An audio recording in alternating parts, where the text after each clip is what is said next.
Ano ang baluti ng katuwiran? Efeso 6:14. Ang Efeso 6:11 ay nihimo ka mga mananampalataya na isuot ang buong baluti ng Diyos upang tumayo matatag laban sa mga pagsalakay ng ating kaaway, si Satanas. 2 Korinto 10:4, Efeso 6:12. Ang mga talatang 14 hanggang 17 ay nagsasabi, kaya't maging handa kayo, ibigki sa inyong baywang ang sinturon ng katotohanan at isuot sa dibdib ang baluti ng katuwiran. Isuot ninyo ang sapatos ng pagiging handa sa pangangaral ng magandang balita ng kapayapaan. Lagi ninyong gawing panangga ang pananampalataya, na siyang papatay sa lahat na nagliliyab na palaso ng dyablo. Isuot ninyo ang helmet ng kaligtasan at gamitin ang tabak ng espiritu na walang iba kundi ang salita ng Diyos. Ang imahe ay tungkol sa isang armadong sundalong Romano o Israelita na inihanda para sa labanan. Ang isang karaniwang armadong sundalo ay nakasuot ng isang baluti sa dibdib na gawa sa tanso o chainmail. Tinatakpan nito ang mahalagang bahagi ng katawan. Sa makatuwid nga, ang puso at nilagyan ng mga silo o bakel na ikinakabit ito sa isang makapal na sinturon. Kung ang sinturon ay lumuwag, ang breastplate ay dumudulas kagad. Kapag inihambing ni Pablo ang baluti ng Diyos sa kagamitang pangmilitar, ang bawat piraso ay kumakatawan sa isang bahagi ng lakas ng Diyos na ibinibigay niya sa atin kapag tayo ay naging kanyang mga anak. Ang baluti ng katwiran ay tumutukoy sa katwirang binili para sa atin ni Jesus sa krus. 2 Korinto 5:21. Sa kaligtasan, isang breastplate ang ibinibigay sa bawat nagsisising makasalanan.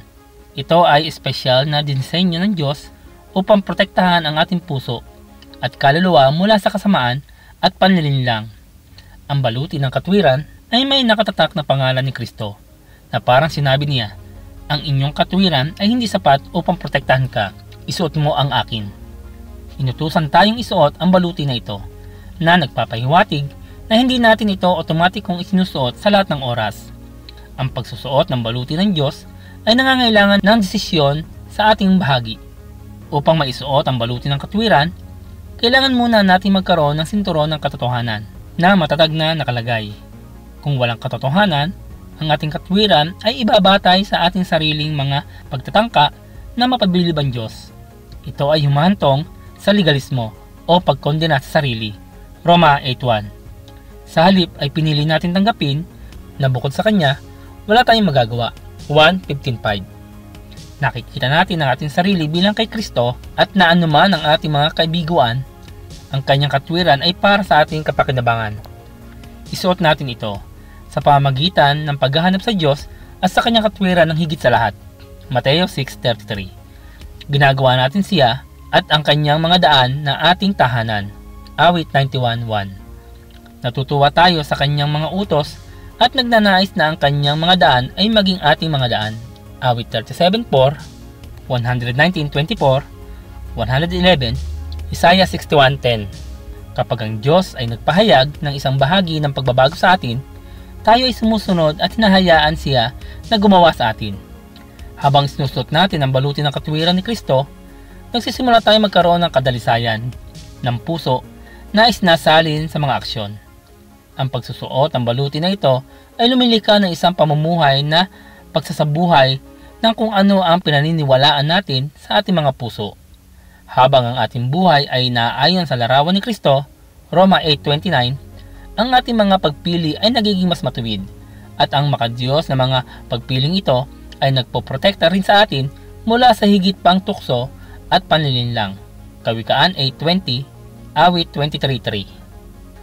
Kapag inabuso o hindi tama ang pagsusot ng baluti, maaaring itong hindi gumana. Gayun din, may ilang kadahilanan na maaaring makagambala sa pagiging epektibo ng ating espiritual na baluti. Ang kawalang ingat, 1 Pedro 5:8. Kawalan ng pananampalataya, Hebreo 3:12, pag-abuso sa biyaya, Roma 6:1-2, o pagsuway, 1 Juan 3:4, Hebreo 4:6, ay maaaring makahadlang sa ating kakayahang tumayong matatag at talunin ng kalaban sa ating buhay.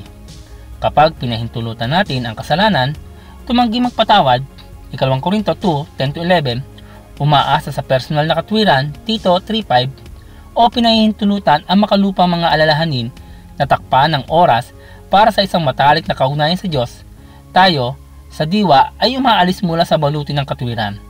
Pinaliit ang kapangyarihan nito na protektahan tayo. Kailangan natin ang ating baluti ng katwiran upang makamit ang tagumpay na tinukoy sa 2 Korinto 10:5. Pinagapi namin ang lahat ng pagmamataas laban sa kaalaman tungkol sa Diyos at binibiyag namin ang lahat ng isipan upang matutong sumunod kay Kristo. Kapag mabilis nating tinatanggihan ang mga maling idea, idolatriya o ang payo ng masasama, awit 1:1, at sa halip ay ituon natin ang ating paningin kay Jesus, sa Kanya nakasalalay ang ating pananampalataya mula simula hanggang katapusan, Hebreo 12:2, pinapanatili natin ligtas na nakatali ang ating baluti sa dibdib. Salamat po sa inyong panonood, at kung kayo po ay napagpala ng video ito, huwag po kayo mahiya na ito ibahagi po sa inyong mga kaibigan, kamag-anak. Hanggang sa muli po.